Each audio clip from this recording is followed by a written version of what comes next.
Assalamualaikum warahmatullahi wabarakatuh.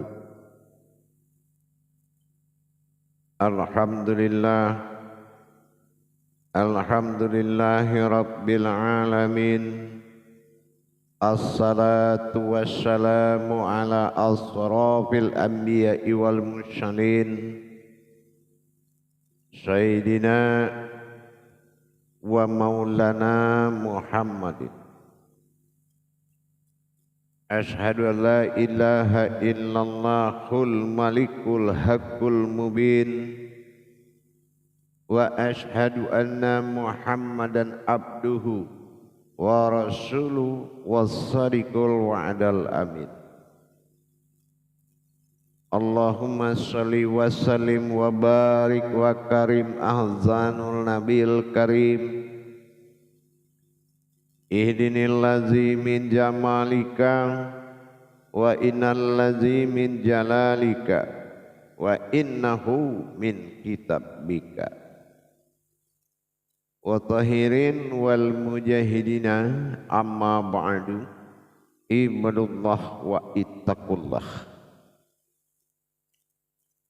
Bersyukur kita kepada Allah dengan mengucapkan alhamdulillahi rabbil alamin atas segala limpahan karunia hikmah, nikmat hidayah karomah serta izinnya juga kita dapat menjalankan semua amanahnya, baik yang berunsur kodrat keduniaan, baik juga yang berunsur kodrat kepada iman dan akhirat. Apalagi dengan kemudahan dan ridhonya Allah berikan ilmu kepada kita agar bisa mencapainya. Untuk itu,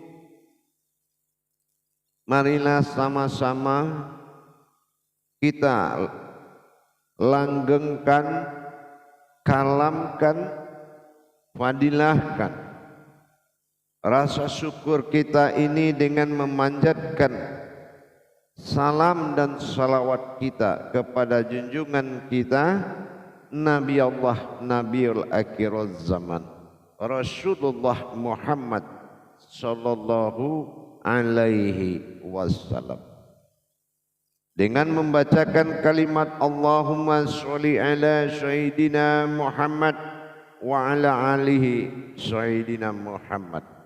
Sampailah hendaknya syafaat ini menjadi suatu keberkahan bagi kita, menjadi suatu kekuatan untuk mendapatkan jalan-jalan kerohanian kepada Allah. Alhamdulillah, bertemu lagi dengan saya Guru Mursyid Syekh Nur Muhammad Buya Irwan Maulana Al-Khalidi, Pasaman, Sumatera Barat, dalam rangka meningkatkan iman dan takwa kita kepada Allah Tuhan. Maka berbagilah kita ilmu dan wawasan dengan ketulusan dan keikhlasan. Berbagi ilmu dan wawasan, maka Allah sangat mencintai orang-orang yang tulus dan ikhlas berbagi dalam kebaikan.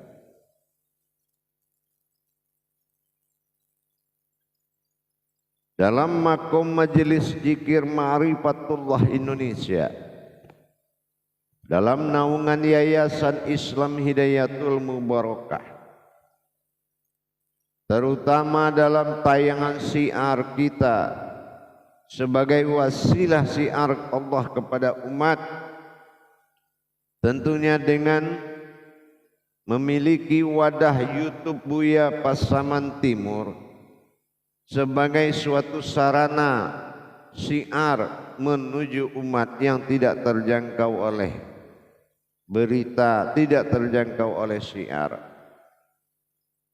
Mudah-mudahan insyaallah bermanfaat buat kita bersama. Para kaum muslimin dan muslimat, mukminin wal mukminat, al ulama aul aulia wa syahabatan wal karabatana, seluruh saudaraku dimanapun berada, jamaah rahimakumullah. Pencapaian-pencapaian pendekatan diri kepada Allah tentulah dengan mendapatkan diri terlebih dahulu. Berkendaraan kepada batin Allah bernama nafs disebut dengan diri.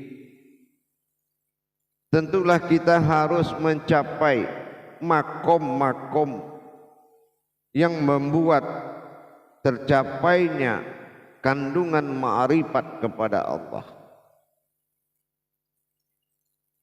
Dikatakan sebuah makom apabila sudah bisa menghimpun menjadi suatu ilmu, syariat melebur kepada hakikat bertajalli dalam tarekat wujud dalam ma'rifat. Tentulah kita harus bisa melaksanakan ibadah-ibadah tadabbur diri ini dengan melenyapkan kemanusiaan, menghadirkan insan ketuhanan. Menghadirkan insan bersifat ketuhanan dalam pencapaian ma'rifatullah kepada Allah. Maka dalam waktu dan kesempatan ini saya akan berbagi wawasan dan ilmu pengetahuan, insya Allah mudah-mudahan berkah, yang mana yang akan menjadi suatu taufik atau judul atau tajuk dalam bahasa Melayu adalah yang berjudul, yang bersifat yaitu rahasia diri zikir Asmaul Husna dalam pencapaian pusat pandangan dan penyampaian pandangan yang dengan hak dan khadimnya. Rahasia kekuatan ma'rifat zikir Asmaul Husna ini sangat banyak yang belum memahami kepada jalan hakiki tersebut. Bahkan sebagian umat ada yang mengatakan tasbih bertasbih itu sudah berzikir. Ini kekeliruan atau kurang pemahaman atau kurang mendapatkan tuntunan. Kalau Asmaul Husna itu sangat erat kepada perhitungan yang paling tepat, yaitu dimulai dengan namaku dan dijadikan oleh diriku. Penghimpunan pandangan dalam 99 dalam hitungan falakiyah bukan artinya tidak bisa 99 dihitung dengan jabariyah. Banyak sungguh pemahaman, peningkatan pemahaman ini jarang didapati karena tidak melalui pemberian Allah. Apa contohnya? Kita kalau hanya mampu melihat falakiyahnya Asmaul Husna, maka jatuhnya kepada bilangan. Tapi kalau kita melihat Asmaul Husna ini dari jabariyah, hijahiyah, maka jatuhlah kepada ilmu. Jadilah kepada sebuah ilmu. Allah lahirkan kalam dalam wahyu bernama makna, hanya bisa dipahami orang yang sudah benar-benar mengerti amanah. Apa amanah yang terkandung di dalam Asmaul Husna tadi, sehingga bisa menjadi zikir atau mengingat dan menyaksikan. Apakah zikir, mengingat dan menyaksikan ini kita sudah punya jalan, sudah paham dalam menjalankan, atau masih menghitung jumlah? Mengingat nama, menghitung jumlah, apakah itu yang sudah dikatakan zikir? Bagaimana kita mengingat kalau kita tidak mengalami apa yang dialami? Tentu pertanyaannya, siapa yang berzikir?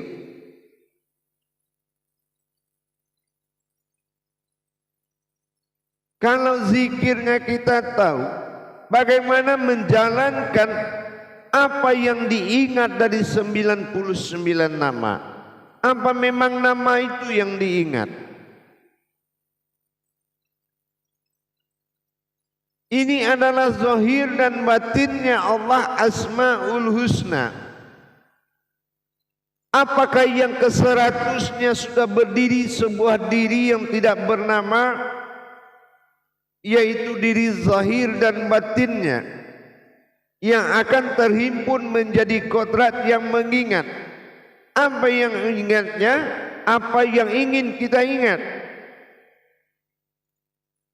Apa hajat kita? Apa niat kita? Lengkapi dulu zahir dan batinnya Allah. Dirikan hakikat yang hakiki.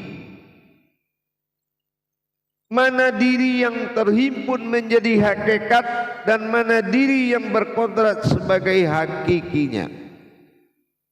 Inilah Asmaul Husna. Dimulai oleh namaku, diakhiri oleh diriku. Nah, mana diri asma yang memulai? Mana kodrat asma bagi Allah dalam bersifat? Mana kodrat husna bagi Allah dalam bersifat? Tentulah itu yang akan menjadi fokus terlebih awal. Sekarang memang banyak bahasa yang mengingatkan. Lah yang ke-100-nya siapa? Nah, bahasa itu bagi orang yang mengetahui, dia tidak akan pernah menanyakan kepada orang yang tidak tahu. Tapi dia memberitahu kepada orang yang tidak tahu. Karena apabila orang yang tidak tahu mengalami pertanyaan itu, dia akan bersifat jahiliyah. Merasa bodoh, merasa hina, merasa enggak mengerti, dan merasa tidak bisa. Ini keguguran iman namanya. Makanya tidak boleh mempertanyakan rahasia Allah kecuali kita membimbing dan membina. Kita lihat kembali kepada hakikat siapa yang berzikir dalam zikir Asmaul Husna. Siapa yang berzikir di dalam zikir Asmaul Husna, dan bagaimana kiat pandangan pensaksian yang harus diimani di dalam zikir. Apalagi kita sudah wajib mengalami wawasan terlebih awal. Kenapa Al-Quran tidak mengeluarkan Asmaul Husna, tidak menjadikan surat di dalam Al-Quran? Kenapa Asmaul Husna tidak menjadi suatu surat di dalam Al-Quran? Kenapa? Maka kita ingat, kalau kemampuan kita baru hanya bisa menilai falakiyah dengan jumlah hitungan angka, bagaimana dengan Jabariyah? Bagaimana dengan pandangan Hijahiyah? Bukankah Al-Quran kita lihat dari 3 mata? Al-Qur'an, Al-Quran, Al-Qur'ain. Hakikat. Jabariyah, Hijahiyah, Falakiyah. Akal, iman, ilmu. Alif, lam, mim. Sumber ketuhanan, sumber keumatan, dan sumber alam. Allahu alam. Banyak persyaratan-persyaratan hakikat yang wajib kita pelajari. Tapi pada waktu dan kesempatan ini, saya hanya membawa kita kepada sebuah pemahaman yaitu zikir Asmaul Husna, yaitu zikir batinnya. Di episode yang telah lalu memang ada kajian hakikat tentang zikir Asmaul Husna, tapi tidak cukup hakikat itu tanpa memahami ke dalam ma'rifat dan sirnya. Keputusan pandangan dan kodrat yang jadi setelah kita alami masa hakikat. Nah, kita sama-sama sudah tahu. Di tayangan awal terlebih dahulu saya sudah sampaikan bahwasanya menghimpun diri dan nama berdirilah sebuah kodrat yang bernama Asma. Adalah nama. Nama ini bukanlah berbentuk tetapi ada wujud yang berdiri. Dan ada husna, keakuan aku pada hayatku. Kalau memang sudah duduk penghimpunan 99 dengan pengkajian hijaiyah atau huruf, jangan angka. Kalau angka itu falakiyah. Falakiyah itu akan melahirkan suatu kodrat dan penjabaran yang berbeda. Kalau memang harus menjadi pemahaman batin atau ruhani, ini harus pergi kepada makom hijaiyah atau huruf. Angka tidak mustahil berkodrat huruf, huruf tidak mustahil berkodrat angka. Angka di dalam Al-Quran bisa jadi huruf, huruf dalam Al-Quran bisa jadi angka. Ini yang dikatakan kauli tadi, kodrat dari ayat. Kodrat dari angka berupa ayat, kodrat dari ayat ada yang berupa angka. Dalam pencarian sesuai dengan makom, mendirikan zikir Asmaul Husna perlu pengenalan yang lebih dalam. Apa pengenalan yang lebih dalam? Untuk mencapai siapa yang berzikir dalam kodrat penghitungan jabariyah atau sejarah hakikatnya, kita tinggalkan sementara dalam pandangan falakiyah hitungan dulu. 9 menandakan sifat hakikat alif domah u. Ya, alif domah u kita lihat di Al-Quran seperti angka 9. Artinya itu hakikat.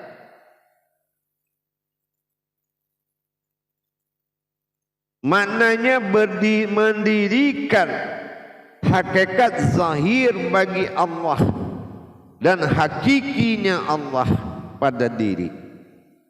Hakiki maka jatuh kepada kodrat sebuah diri. Hakikat jatuh perwujudan sebuah diri. Apakah yang wujud dan yang maujud di dalam mengingat tadi sudah menjadi hakikat dulu awalnya. Maka falakiyah yang 99 dalam perjalanan 33 kali 3 seperti yang pernah saya pelajarkan, saya ajarkan atau saya berikan pemahaman terlebih dahulu di YouTube sebelum ini. Maka kita lihat kembali, ada 3 pada hakikat 9 yang hakiki, ada 3 pada kodrat hakikat yang terlihat. 3 bilangan 2 kali 3 menjadi 6. 6 berkodrat kepada alam.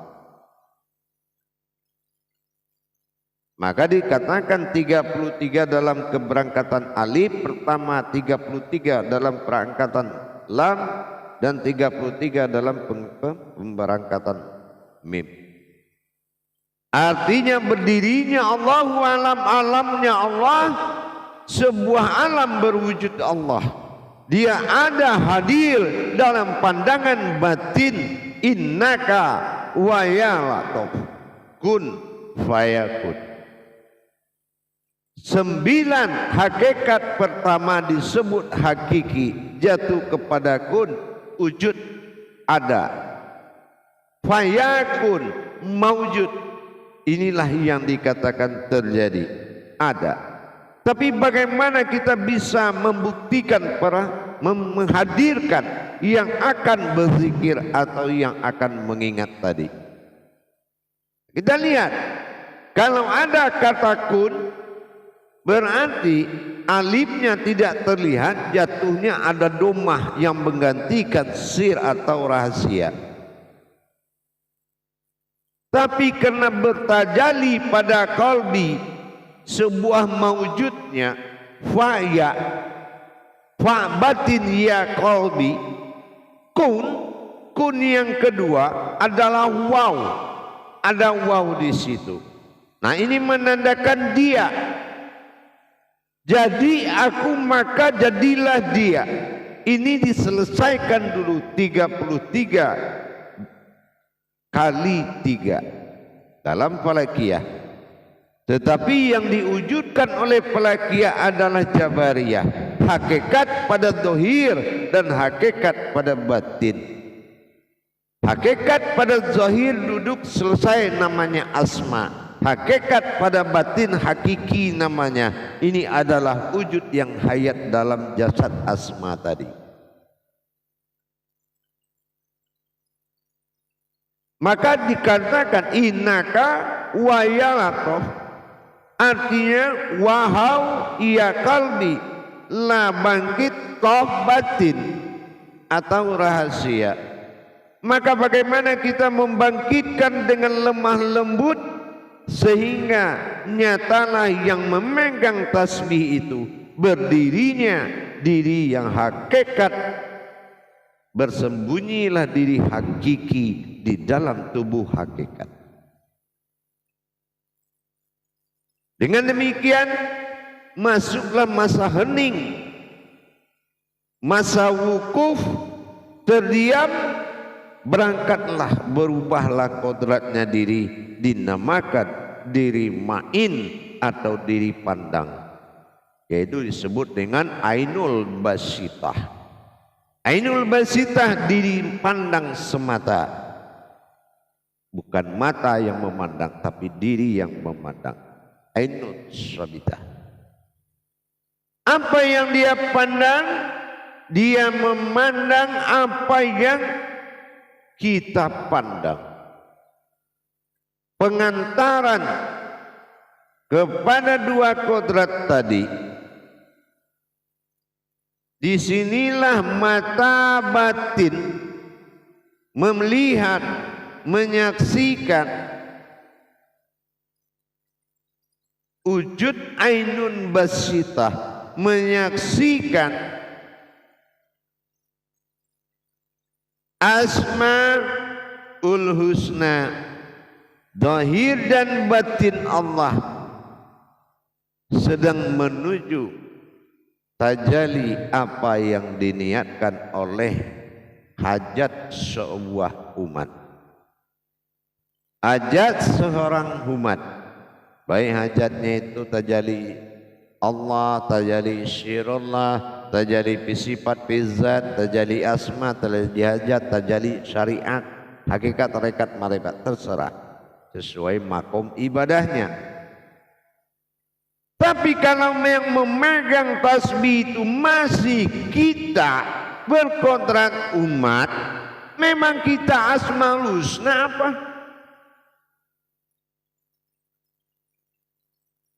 Ya, pikirkan lebih baik. Hanya diriku yang memiliki kemampuan.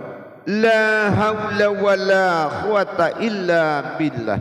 Tidak ada yang memiliki kemampuan kecuali batinku. Bila mana batinku, mana bi, mana ilah. Nah, inilah yang dibentuk oleh zikir asmaul husna.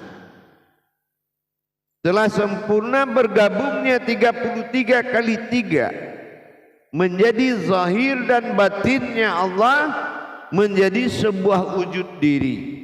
Wujud asma terlihat, wujud husna ada nyata. Dan tidak terpisah lagi mana yang tidak nyata dengan nyata. Asma 9 dilambangkan sebagai domah. Tidak akan berubah dengan 9 dengan sebagai domah juga. Berlaku sebagai nama dan berlaku sebagai diri.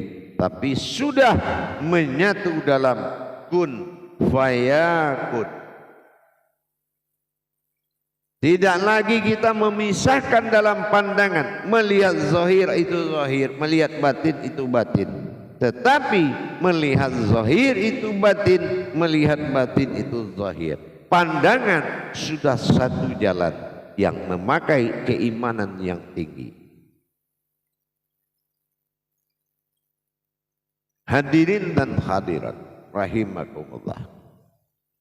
Makanya dikatakan di Yasin itu kenapa butuh ilmu muqata'ah? Ya, kenapa dia butuh ilmu muqata'ah?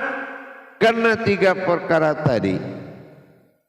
Jelas siapa yang membaca apa yang dibaca dan siapa yang dibacakan.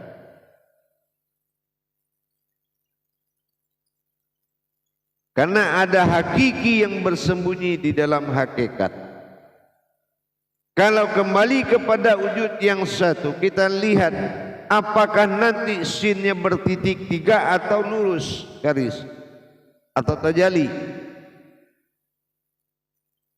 Begitu juga dalam pemahaman Asmaul Husna. Kata Allah kepada Asma,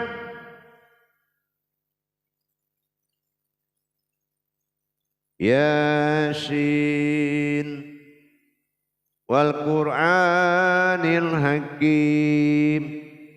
Jelas Al-Hakim yaitu asma.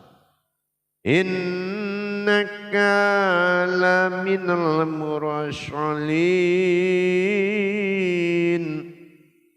Berangkatlah ainun sabitah, meninggalkan nilai derajat keumatan.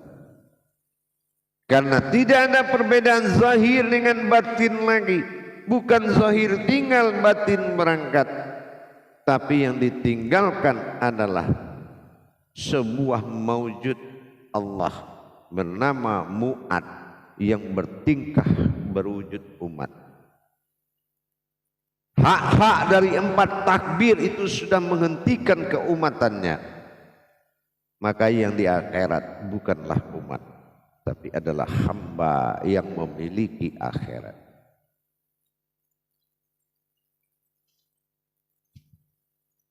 Jamaah yang dirahmati Allah rahimahullah. Dengan kita memahami ke depannya, bagaimana kita bisa melaksanakan, menghadirkan Asmaul Husna.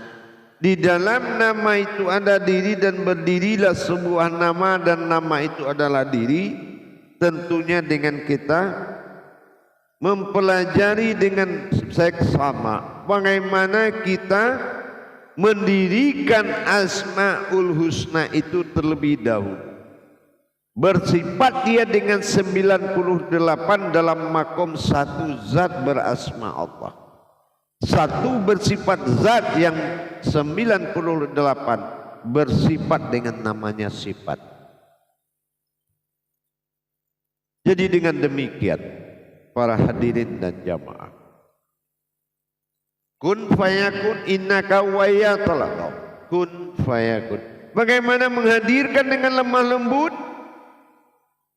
dan nyata bahwasan asmaku hanya namaku yang bisa memanggil diriku. Siapa namaku? Kalau di alam al-zikra, di alam ma'rifat atau hakikat, Asma itu menandakan nama, cuma tidak ada nama yang bersifat di situ, melainkan sifatku sendiri yang menjadi asma, dan husnanya yang menjadi diri. Ini adalah hakikat tersirat daripada rahasiaku. Inilah hayat yang hidup. Kalau sudah kekuatan dan hayat yang berdiri dalam rupa-rupa yang tiga, maka 33 dikali 3 bukan melahirkan 99 dilihat dari makom falakiyah, tetapi beribadah dengan makom hijahiyah. Nah, di makom hijahiyah ini Jabariyah bisa dilaksanakan, tidak harus dengan hanya falakiyah. Masih ada 2 pandangan lagi kepada Asmaul Husna, yaitu pandangan Jabariyah dan pandangan Hijaiyah. Merugi kita kalau hanya kita ada dalam satu pandangan. Al-Quran menerima 3 kodrat: Hijaiyah, Falakiyah, dan Jabariyah. Makanya nyatalah siapa yang memegang tasbih, disinilah ainun sabita sebagai nur ma'in, mata batin, pandangan diri batin menjadi pandangan, menyaksikan terjadinya sambung rasa dan sambung batin. Batinul batin, berdirinya diri batin dalam alam batin, Asmaul Husna. Jadi 33 pertama selesaikan dulu kodrat alif, 3 di luar 3 di dalam. 33 kedua selesaikan kodrat lam, 3 di luar 3 di dalam. 33. Yang terakhir selesaikan kodrat mim umat, dohir penampakan wujud, 3 di luar 3 di dalam. Lihat dengan Jabariyah, jangan hanya kita mampu menghitung. Karena tidak ada 99 penyebutan angka dalam ibadah itu, kalau tidak ada nilai hijahiyahnya ini tidak sah. Sama kayak kita menghitung ayat Al-Quran 6.666, itu hitungan rupiah. Al-Quran tidak dihitung dengan gaya rupiah, tapi nilai 6 ini ingat, 6 masa berapa tambahannya? 4, 24. Terjadinya 6 masa menjadikan 24 waktu. Tidak kita menghitung 6.000 itu 4 kali 6, 4 wujud 6. Artinya di dalam 61 ada 4 wujud lagi dirahasiakan, 61 lagi ada 4 wujud lagi dirahasiakan, begitu sampai 4. Jadi kalau kita belum paham berbahasa Jabariyah, berbahasa makna, berbahasa amanah, maka kita tidak dapat amanah dari ayat tersebut. Contoh kita lihat 99 Asmaul Husna tidak dituliskan berupa surat di dalam Al-Quran. Nah, terus bagaimana kita mencari kenapa tidak dituliskan? Dari mana bahasa ini kita dapat atau perjalanan kajian? Kita harus bisa menjabarkan. Kita lihat dari sisi falakiyah, kita lihat kaji dari sisi hijahiyah, kita lihat dari sisi Jabariyah, untuk menjawab pertanyaan kenapa Asmaul Husna tidak jadi surat dalam Al-Quran. Padahal ini adalah intisari dari tujuan semuanya. Allah fi zahir wallahi fil batinu. Al-Quran adalah salah satu maujud, Lau Mahfuz. Lau Mahfuz adalah penampakan. Kalau penampakan sudah jadi asma, nilai kodrat sudah menjadi husna. Bagaimana ada hurufnya nampak kalau tidak ada wujud aslinya? Itu kan husna. Kita percontohkan. Kalau kita lihat dari sisi, ini satu sisi saya sampaikan. Kita lihat dari sisi falakiyah. Penghulu ayat adalah bismillah. Ya. Penghulu ayat itu adalah bismillah. Nah, kalau kita lihat, kita tinjau dari kodrat falakiyah tadi untuk menjawab cara penjawaban salah satu kenapa Asmaul Husna itu tidak tertulis menjadi suatu, tidak berdiri menjadi suatu surat, tidak berdiri menjadi suatu surat. Nah, kita bisa memahami kalau falakiyah bisa menyelesaikan, ya, falakiyah itu bisa menyelesaikan 19. Nah, coba kita lihat 19 itu dikali 99. Kalau kita kalikan 99 tadi dengan 19, kita akan mendapatkan angka yang sama. Kita akan mendapatkan angka yang sama.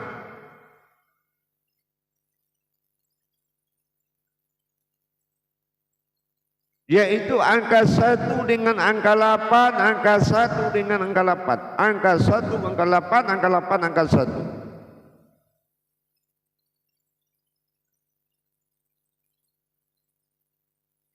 18 juga 9, 81 juga 9, 99.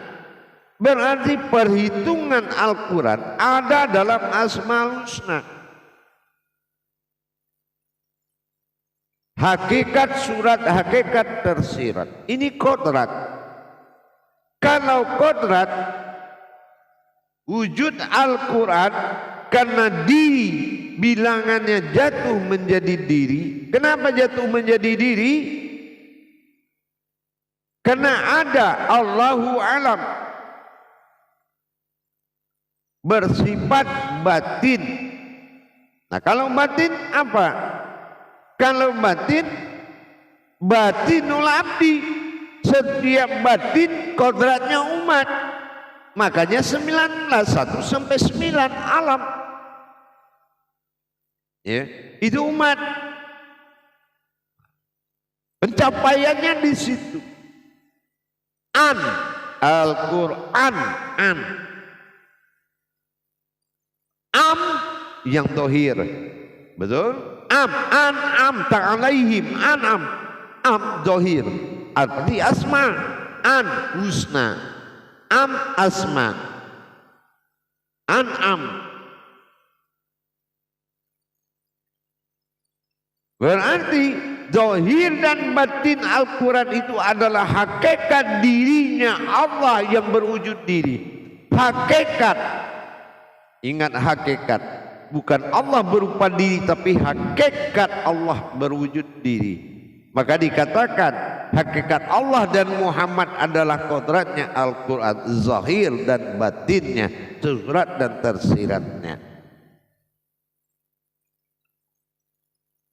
Nah, coba kebenaran kedua dari jumlah 81 tadi, dari bismillah dikali dengan Asmaul Husna, 81 dikurang 18. Kalau kita kurangkan, ya, kita kurangkan dari 81, 18, 99 tadi, dia melahirkan nilai 63.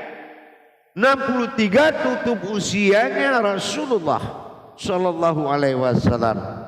Maka berkuranglah jumlah 666 di Al-Quran, kecuali penambahannya dari mim, ha, mim, dal. Mim huruf keberapa dan suratnya berapa ayat, tambahkan kali 4, mim, ha, mim, dal.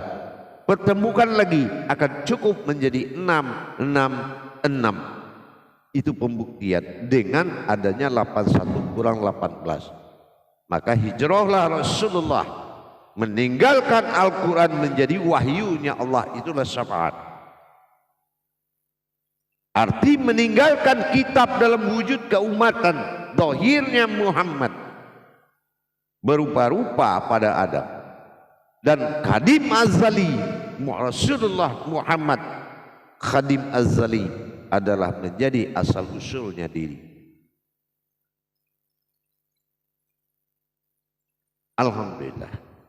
Jadi alhamdulillah saya memberikan pandangan hakikat seperti ini agar rasa syukur dan rasa berjuang dalam menjalankan fitrah bermujahadah, bagaimana mendapatkan kehakikatan diri wujudullah yang akan menjadi imanullah. Bagaimana mengimani Allah kalau tidak kajinya kodrat. Ini iradat dan ilmu. Berdirinya kodrat Allah, tumbuh sebuah iradat, maka mewujudlah ilmu. Hayat, hiduplah.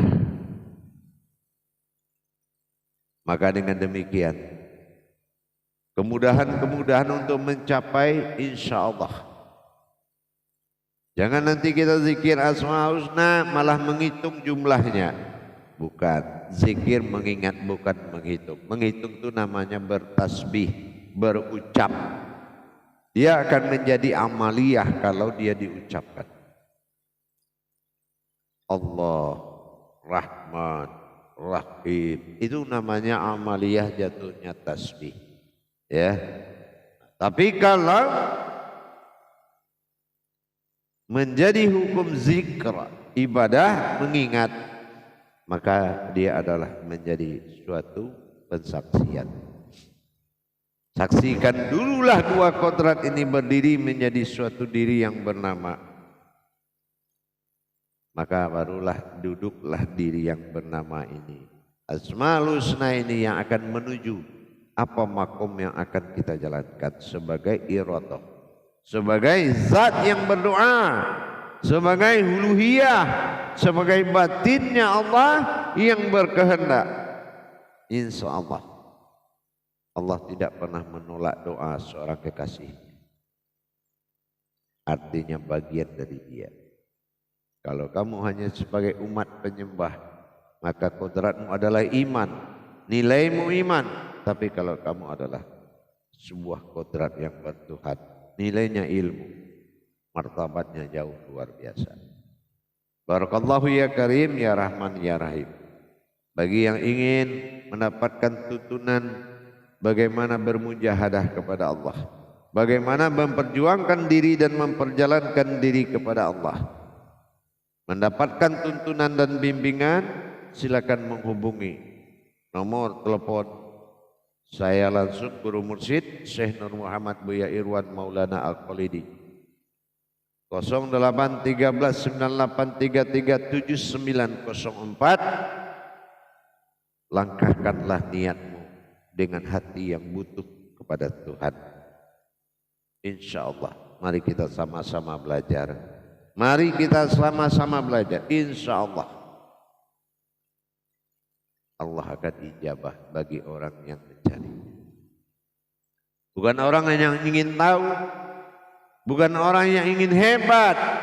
Jangan paksakan dirimu untuk hebat, tapi jadikanlah dirimu sebagai orang yang fakir di mata Allah, tapi hebat di mata umat. Insya Allah. Barakallahu ya Karim, ya Rahman, ya Rahim. Saya Guru Mursyid Syekh Nur Muhammad Buya Irwan Maulana Al-Khalidi. Akhirul kalam. Assalamualaikum warahmatullahi wabarakatuh.